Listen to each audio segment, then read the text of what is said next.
Well, we have successfully inserted a student data into the database table using the insert into query. Of course, there is not much of a data that we can work on, but there is at least one student data that is there in the database table that we can work on. But we are yet to confirm whether this data has been entered or stored into the database table successfully or not. So this can be done using the select query. Well, select query actually takes up the rows of the database table or the columns, whichever is requested, and then displays it to the user or whoever actually requested for that query. Now we're going to see how to actually write a select query in order to display everything that is there in a particular table. This can be written as select star from the table name. So it's going to be students details. Now let me scroll it down a little so that it can be very easily seen. So the query stands like select star. Star means everything. Just select every columns. Okay, so that the position or the part between the select and from is going to be denoting the columns of your table. So it's going to select all columns from your table. The table name is students details. Let me press the enter and show you what happens. Now you can see that the table has been displayed. So these are the column names that we have given using the create table query, and now we can see that the data that has been created, which is nothing but Vasant Kumar Kunasekaran, which I have entered using the insert into query.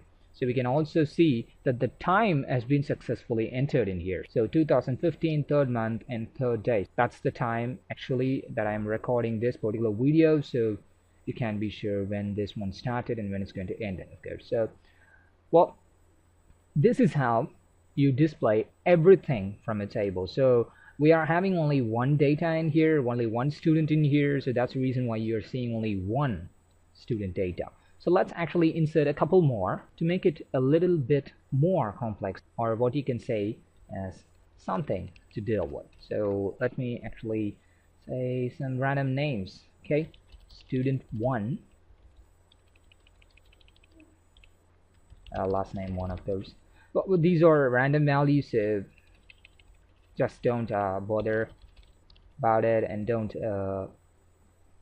make it serious as well. So let's enter, and one row affected again. So let's go for student 2.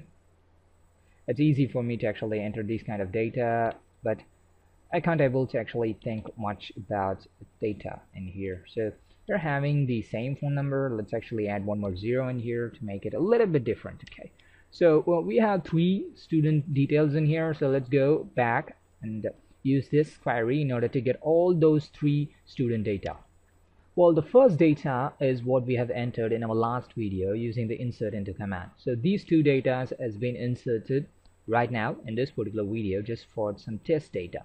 So we have 3 data in here which has been displayed using the select star from student details, which means that select everything, every single thing from the student details and display it. Okay, so we are not giving any specific selections in the select command or select query in here. So we'll be seeing the deeper in the upcoming videos. So don't worry that okay, these are not useful at all, but there's a lot of things we have to go slow just to make sure that everyone can grasp it, and also make sure that the videos are shorter, that you don't get a little bit more uncomfortable with every videos being a little bit longer, like 10 minutes or 15 minutes. And of course it's really painful to watch out something for that long, even though it is interesting. Anyway, in the upcoming videos you will be getting a little bit more details about each and everything. We will be seeing how deep we can go into MySQL queries. Well, that's the end of this lecture. Let's see you in the next lecture. Thank you for watching.